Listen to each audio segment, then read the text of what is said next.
बिस्मिल्लाहिर्रहमानिर्रहीम। अस्सलामु अलैकुम वरहमतुल्लाहि वबरकातुहू। गुनाहों से नफ़रत करने वालों के लिए इनामात। गुनाहों से बचने का तरीका। इमाम इब्न क़य्यिम रहमतुल्लाह अलैह फरमाते हैं कि जिस शख्स को अल्लाह ने नज़र की हिफाजत की नेमत से नवाज दिया तो चार कुव्वतें भी अल्लाह उसे अता फरमा देते हैं। उसके अफकार की कुव्वत अजीब कुव्वत होती है। उसकी बहादुर या शुजात गैर मामूली होती है। अल्लाह ताला उसके अंदर फरासत रख देते हैं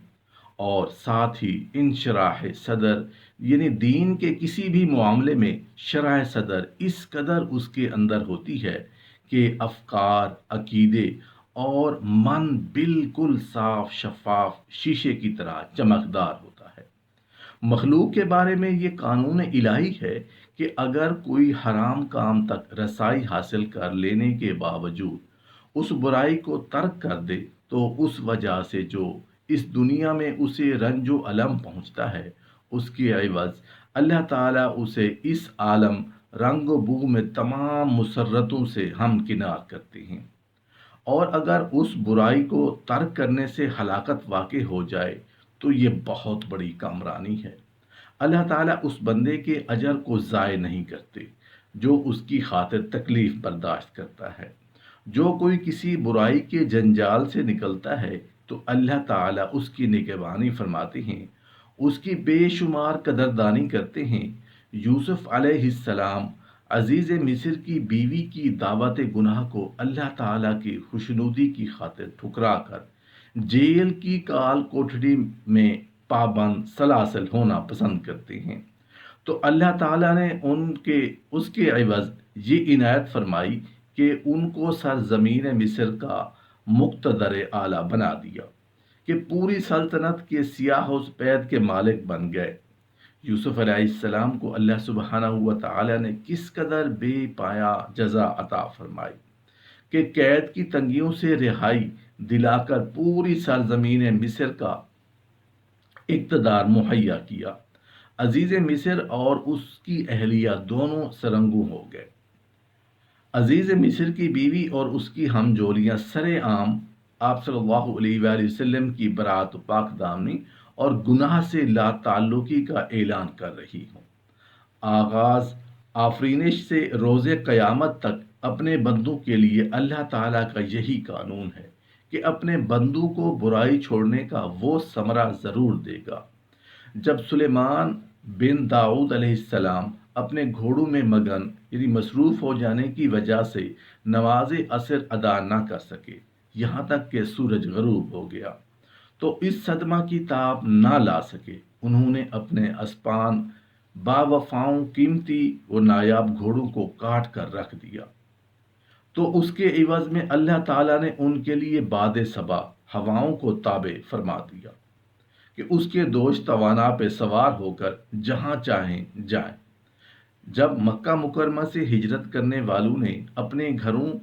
और मानूस वतनों को जो कि उन्हें हर चीज़ से महबूब थे खैर बात कहा तो उसके एवज अल्लाह ताला ने उन पर उस कायनात में फतूहात के दरवाजे खोल दिए।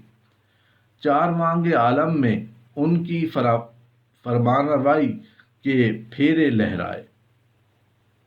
अगर चोर खौफ इलाही से लबरेज होकर रज़ाए इलाही की खातिर किसी बेखबर मासूम का माल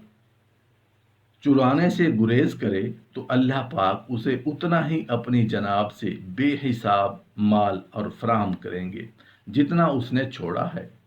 इरशाद रब्बानी है, और जो शख्स अल्लाह ताला से डर गया वो उसके लिए बुराई के जाल से निकलने की जगह बनाएगा और उसे वहां से रिस्क देगा जहां से उसका वहम व गुमान भी नहीं होगा। अल्लाह सुब्हानहू व तआला खबरदार फरमा रहे हैं कि जब कोई इंसान नाजायज काम मुझसे लर्जा बरांदाम होकर छोड़ेगा तो मैं उसकी तजोरियां वहां से भरूंगा जो उसके खाना तसव्वुर में भी मावरा है। इस तरह सियाहकार अगर अल्लाह ताला की रज़ा की खातिर हराम असमत दरी की बेलगाम سواری پر سوار نہ ہوگا تو اللہ پاک اس کے بدلہ میں اس سے بہتر اور حلال اسباب تسکین برآری اس کے لیے مہیا فرما دے گا۔ اے انسان، اگر تیرے سینہ میں خزینہ میں دل بیدار دھڑک رہا ہے تو خوب جان لے، جو شخص کسی عورت پر حرام کاری کے لیے دست قدرت حاصل کر لیتا ہے، پھر محض اللہ تعالیٰ کے خوف کی وجہ سے اس عورت سے روسیاہی اور بدکاری ترک کر دیتا ہے، تو اللہ تعالیٰ اسے قیامت کے دن، جو دل شکن گھبراہٹ والا دن ہے، اسے امن و سکون سے نوازیں گے اور آتش دوزخ اس پر حرام کر دیں گے اور اسے جنت میں داخلہ نصیب ہوگا۔ اس بارے میں سیدنا قتادہ بن دعامہ سدوسی رحمۃ اللہ علیہ ایک جلیل القدر تابعی ہے، فرماتے ہیں جو انسان بھی حرام کاری میں مکمل دسترس حاصل کر لیتا ہے، پھر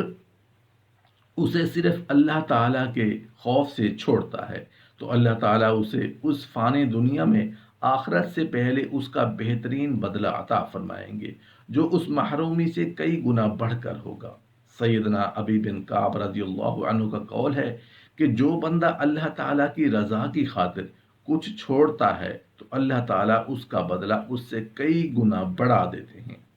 اور جو کہ اس کے وہم و گمان میں بھی نہیں ہوتا۔ اس کی تائید وہ حدیث بھی کرتی ہے جس کو زہری نے سیدنا عالم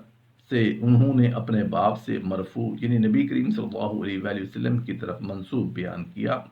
کہ جب بندہ کوئی چیز صرف اللہ کی خاطر چھوڑتا ہے تو اللہ تعالیٰ اس کے عوض اس کے دین میں، اس کی دنیا میں بہتری پیدا کرتے ہیں۔ سیدنا ابو قتادہ اور ابو دہامہ رحمۃ اللہ علیہم دونوں نے اکثر بیت اللہ کے لیے روزانہ سفر کرتے تھے۔ یہ دونوں فرماتے ہیں ایک مرتبہ ہم بادیہ نشین دیہات کے پاس آئے تو اس دیہاتی نے ہمیں واقعہ سنایا کہ رسول اللہ صلی اللہ علیہ وآلہ وسلم نے مجھے ہاتھ سے پکڑ کر بعض ان تعلیمات سے آشنا کرایا جن پر اللہ تعالیٰ نے آپ کو آگاہی دے رکھی ہے۔ آپ نے فرمایا، اے بدوی، کوئی بھی ناجائز بات یا کام اگر تو اللہ تعالیٰ کے خوف کی وجہ سے ترک کرے گا تو اللہ عز و جل تجھے اس سے بہتر عنایات اور نوازشات سے نوازے گا۔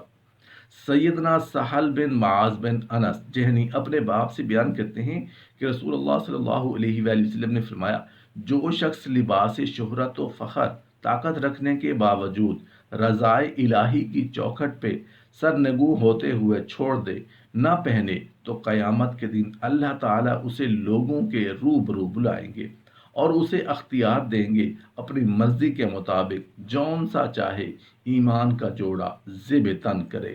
انہی معمولی فرق کے ساتھ روایت ہے کہ رسول اللہ صلی اللہ علیہ وآلہ وسلم نے فرمایا، جو قدرت کے باوجود اللہ تعالیٰ کے سامنے عجز و انکساری کرتے ہوئے شہوت رانی چھوڑ دیتا ہے تو اللہ تعالیٰ مخلوق کے سامنے اس کی حوصلہ افزائی کریں گے، یعنی اسے عزت بخشیں گے۔ نظر بازی سے پرہیز کا صلہ سیدنا حذیفہ بن یمان رضی اللہ عنہ سے روایت ہے کہ رسول اللہ صلی اللہ علیہ وآلہ وسلم نے فرمایا، اجنبی عورت کی جانب نظر ڈالنا ابلیس کے زہریلے تیروں میں سے ایک تیر ہے۔ جو اسے خوف الہی سے نہ دیکھے گا تو اللہ تعالیٰ اسے ایسے ایمان تک رسائی کرائیں گے جس کی حلاوت و شیرینی وہ اپنے دل کی گہرائیوں میں محسوس کرے گا۔ سیدنا علی رضی اللہ عنہ سے اس حدیث کی تائید میں حدیث آتی ہے، آدمی کا اجنبی عورت کے حسن کی جانب نگاہ ڈالنا ابلیس کے مہر آلود تیروں میں سے ایک تیر ہے۔ جو اس نظر بد کے تیر چلانے سے باز رہا، اللہ تعالیٰ اس کے عوض اسے عبادت مسرت افزا سے شاد کام کریں گے۔ اس کو عمرو بن شوا نے بیان کیا، اللہ تعالیٰ نے حرام کے عوض خیر ہی سے نوازا۔ جو چیز اللہ تعالیٰ نے اپنے بندوں پہ حرام قرار دی ہے، اس کے عوض اس سے بہتر ہی نوازا ہے۔